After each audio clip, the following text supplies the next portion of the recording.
So I've gotten a lot of questions lately. Questions like, can Khalid beat Dennis? Or is Schoolboy better than Lavon? So I thought that I would just really briefly make my top 5 in the world open weight arm wrestling rankings. So, number one, and this is going to be right hand. Number one in the world has got to be Lavon Sagnashvili from Georgia. I think that he's basically been on a tear for quite a while. He has not lost a match in my memory in quite, well, I think it's been since he pulled WAF.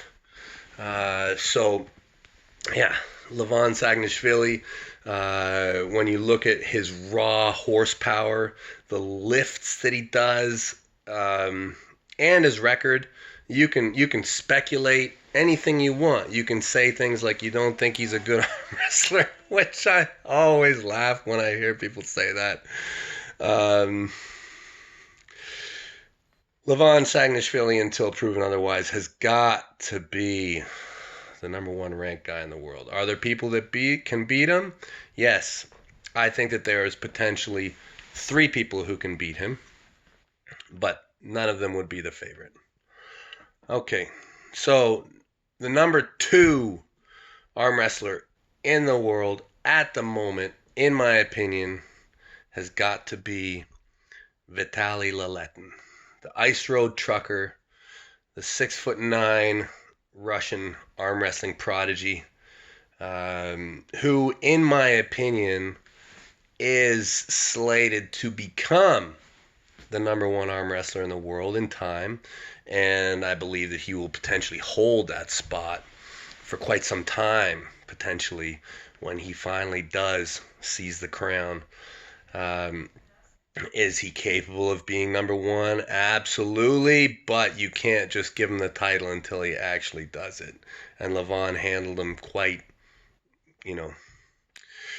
well last time they arm wrestled. I think Vitaly's combination of technique, size, and still just growing into his frame makes him extremely lethal. His speed and technique make him very dangerous to almost everybody. Number 3, monster, Michael Todd. Is Michael capable of being number 1? Yes. Yes, he is. He's probably got arguably maybe the best shot of beating the number 1 guy, but he has to do it. In my opinion, he has to do it to get the spot. Michael is a nightmare to arm wrestle on a table, mostly because of his defense and his versatility. Match stops with Michael.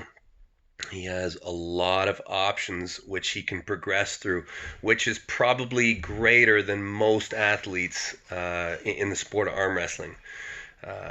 If the match stops with Michael, he can continue to work on your hand through his dreaded and hated King's move, but what people don't like to acknowledge is he still retains the ability to bring his shoulder forward in a furious fashion, and that is always inevitable if his King's move is beaten. So he definitely has a 2-pronged attack at minimum, and after arm wrestling for probably, oh my God, maybe 35 years professionally, maybe more now, I don't know. He has to come in at the number 3 spot. After number 3, it would start to get a little bit more shaky. I know people probably start to think that it's Khalid around this time, but no. I would say that the number 4 spot, once again, has to go back to Georgia. And that is a guy who's been a little bit hidden, but for anybody who's watching and studies, absolutely knows that Gennady Kvinia has got to be highly considered at the moment. Gennady Kvinia has always been a tremendous arm wrestler. Gold medals throughout his entire career. He's done well in all formats. An incredibly spirited fighter. And when the contract disputes started happening between WAF and PAL, he was not in the top 8.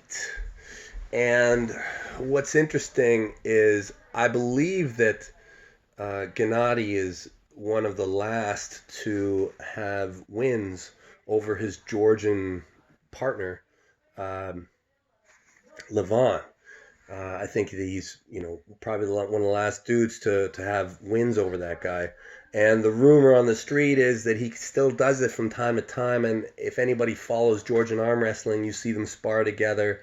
And although it's training, you start to get a feeling that Gennady is potentially not that far away. And it's unclear what that relationship exactly is. More to the point with Gennady, even though he hasn't competed lately, you can see from his physique and his gym lifts that his strength is surely at an all-time high, which to me puts him in the most unknown and unmeasurable spot. But for me not to have Gennady in the top 4, I think would be ignorant. So Gennady Kvinia comes in at an uncertain number 4. And on to the 5 spot, which is the most difficult spot for me to rate because there begin to be so many names. Could it be Dave Chafee? Could it be Jerry Carteret? Could it be the young Siberian bear, Dmitry Saliev? How good is he becoming? But when I measure everything, I have decided that the number 5 spot should go to a wounded Denis Saplankov. I feel that everybody says Denis is done, Denis is retired, Denis is this. Nobody's been competing for one. Okay, so there have been no competitions to attend to or not to attend to. But I feel that Denis, even weakened, has got to be beyond what most people are ever capable of. So that's it. That's my top 5 arm wrestlers in the world. It's quite a hit list. Denis, Gennady, Michael, Vitaly, Lavon. Hope you guys are having good times. See you around.